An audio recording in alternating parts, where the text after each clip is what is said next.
Segundo a Sociedade Brasileira de Otologia, o uso de implante coclear é indicado para habilitar e reabilitar a audição de pessoas que apresentem perda auditiva neurosensorial de grau severo a profundo. Aqui em Blumenau, essa cirurgia é feita desde 2017 por vários médicos e um deles realizou pela primeira vez essa cirurgia no Hospital Santo Antônio em 2022. É o Dr. Danilo Minucelli Vilvert, otorrinolaringologista, nosso convidado dessa tarde aqui no Ver Mais para nos esclarecer os assuntos. Obrigada. Tudo bem, boa tarde a todos. Doutor Danilo, a gente viu o caso da Izzy, mas queria começar essa conversa te perguntando o que é um implante coclear.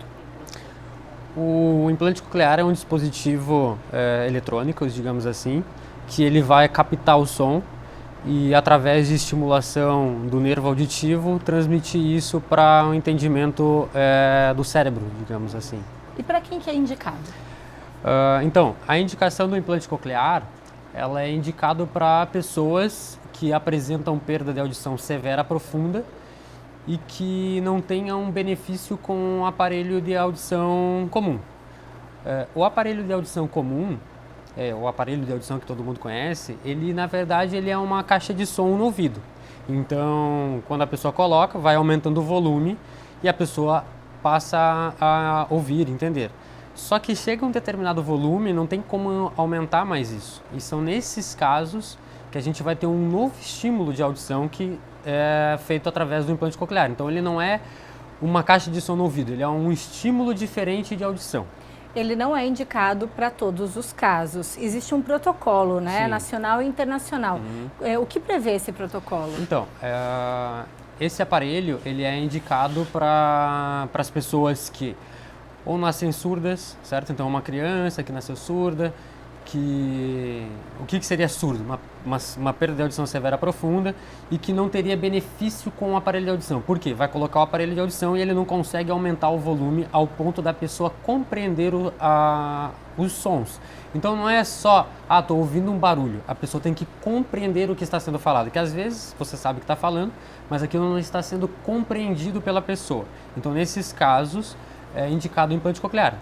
Para as crianças e nos adultos é a mesma coisa. Por exemplo, às vezes uma pessoa usava aparelho e chegou a um ponto que, por mais que aumente o volume daquele aparelho, ele não está dando mais resposta, ele não está conseguindo se comunicar, principalmente nos ambientes barulhentos. A vida é barulhenta. Verdade. A gente não fica num lugar isolado, a gente está sempre socializando com as pessoas, então pode chegar um ponto que aquele aparelho já não consegue mais ter benefício. Então existe hoje esse recurso, um dispositivo de audição que usa uma outra via para entendimento. O senhor está a par do caso da Izzy, né? Sim. E eu queria entender melhor o caso dela. A mãe tem um teste da orelhinha que é feito, né, quando o bebezinho nasce, dizendo a audição estava ok. É possível ela ter audição quando nasceu e ir perdendo a audição ao longo do tempo? Sim. Então, assim, todas as crianças que nascem deveriam ser feito o teste da orelhinha, certo? Existem casos de pessoas que já nascem surdas e pessoas que podem adquirir uma surdez ou ir aumentando a perda de audição. Quando se tratando de criança, existem protocolos que a gente acaba seguindo. Então, uma criança que nasceu lá normal, que não teve nenhuma intercorrência no parto, não teve nenhuma intercorrência na gestação, a mãe não teve nenhuma doença durante a gestação, citomegalovírus, toxoplasmose, meningite, alguma coisa nesse sentido, que não teve nenhuma doença, ela vai fazer o teste da orelhinha, aquela vez quando acaba de nascer, e se está tudo bem, ela não precisa fazer mais nada. Algumas crianças, quando a gente diz que tem fatores de risco, elas têm que ser acompanhadas, isso até uma certa idade, até os 3 anos de idade. Como que é feito isso? Então ela vai fazer o teste da orelhinha, justamente por isso que você me perguntou, que às vezes pode dar normal e a criança desenvolver a perda de audição. Então a gente vem acompanhando a audição. Então quais são os fatores de risco para isso? São crianças que tiveram algum problema na gestação, como eu já tinha mencionado, históricos familiares de perda de audição, crianças que quando nasceram tiveram que ficar internadas e tiveram que usar alguns tipos de medicamentos que podem atacar as células auditivas. Então todas essas crianças a gente tem que fazer um acompanhamento. E uma coisa que é muito importante que eu falo é a percepção dos pais. Então os pais têm que sempre estar atentos. Ah, caiu um negócio perto da criança, a criança nem se virou, não se assustou. Eu chamo essa criança não corresponde, não né? corresponde. Por quê? Quando a gente nasce com uma deficiência auditiva, outras áreas do cérebro vão começar a ser estimuladas. Então, se você brincar na frente da criança, fazer alguma expressão, ela vai aprender a se comunicar. Mas algumas coisas você não vai notar. Se você está chamando ela atrás, ela não está te olhando, ela não vai direcionar o olhar. Então, é muito importante também a percepção dos pais, a análise dos pais. E se tem alguma dúvida, essa criança tem que ser avaliada do ponto de vista auditivo. A Izzy tem um diagnóstico de perda auditiva bilateral, né, dos dois ouvidos. Com esse diagnóstico, ela já está apta a fazer o implante coclear ou quais são as etapas até lá? Então, existem uma série de protocolos que a gente sempre acaba seguindo para que a gente não cometa nenhum erro. Então, tem que ser avaliado toda a parte auditiva por testes auditivos e testes também que não dependam da participação da criança. Da criança é muito difícil você avaliar, ela não interage contigo. A gente depende de testes que a gente consegue fazer avaliando a via auditiva por testes eletrofisiológicos, que é um teste da orelhinha, entre alguns outros testes. Então, a gente descobriu que tem perda de audição, certo? O que a gente tem que ser feito? A gente tem que ver se o nervo auditivo dessa criança é viável, que os exames de imagem. É viável, ótimo. Então a gente tem que, às vezes, colocar essa criança para fazer um teste com aparelho de audição, mesmo que ela não tenha resposta. Normalmente a gente testa essa audição por um período de 3 meses. Ela realmente não teve resposta. Então, ela é uma paciente que é candidata a implante coclear, porque o aparelho de audição normal não vai responder. Algumas crianças, quando a gente tem testes comprovados geneticamente, às vezes a gente até pode pular esse teste do aparelho de audição. Por quê?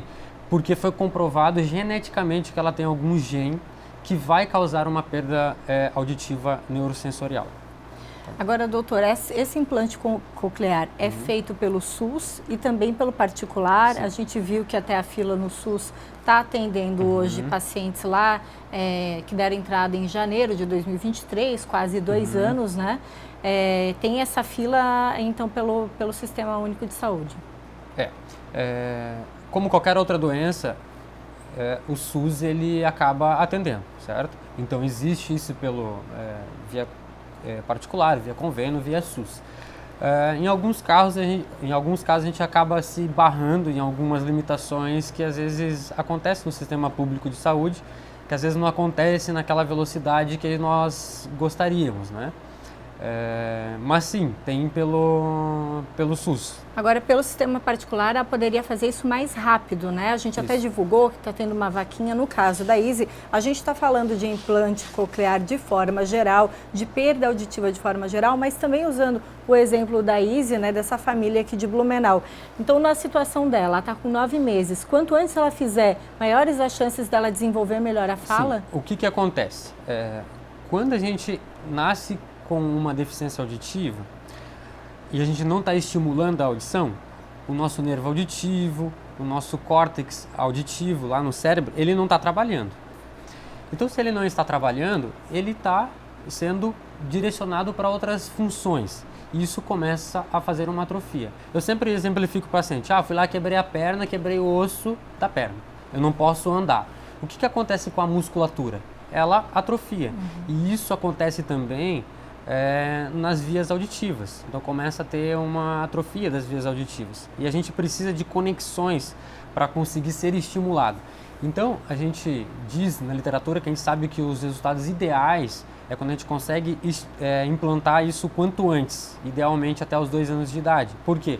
Porque depois disso vai ter uma resposta? Vai, mas quanto mais tardia, a gente não consegue fazer com que as conexões, a neuroplasticidade que deveria ter acontecido, aconteça. Então, se a gente demora muito, às vezes o resultado vai ser ouvir um barulho, não mais distinguir o som, entender as palavras. Então, idealmente, nós deveríamos fazer isso em torno de 1 ano, né? Hoje no Brasil a gente já começa a fazer até em torno de 9 meses alguns implantes. E, idealmente, quanto a gente consiga fazer isso até os 2 anos, seria muito benéfico para paciente. Por isso que tem essa agilidade. Às vezes se acaba demorando, pode ser que não tenha todo aquele desenvolvimento como poderia ter. Se aposta quanto antes fizer, poderá ter melhores resultados. Doutor Danilo, muito obrigada pela presença aqui no Ver Mais, orientando a gente, explicando mais sobre implante coclear, que é um tipo de cirurgia que é feita já aqui em Blumenau, feita pelo SUS, feito pelo particular, e também nos alertando sobre esses sinais que as crianças muitas vezes nos dão, né, de que pode ter algum problema, alguma perda auditiva de algum jeito, né? Então os pais também têm que ficar muito atentos. Isso, sempre que tiver alguma dúvida, procurar um médico otorrinolaringologista para que possa avaliar essa criança e de fato excluir a possibilidade de perda de audição. E aí sim pensar em outras patologias, outras doenças. Exatamente. Muito obrigada mais uma vez pela Obrigado presença. você. Danilo Minucelli Vilvert, otorrinolaringologista aqui com a gente no Ver Mais.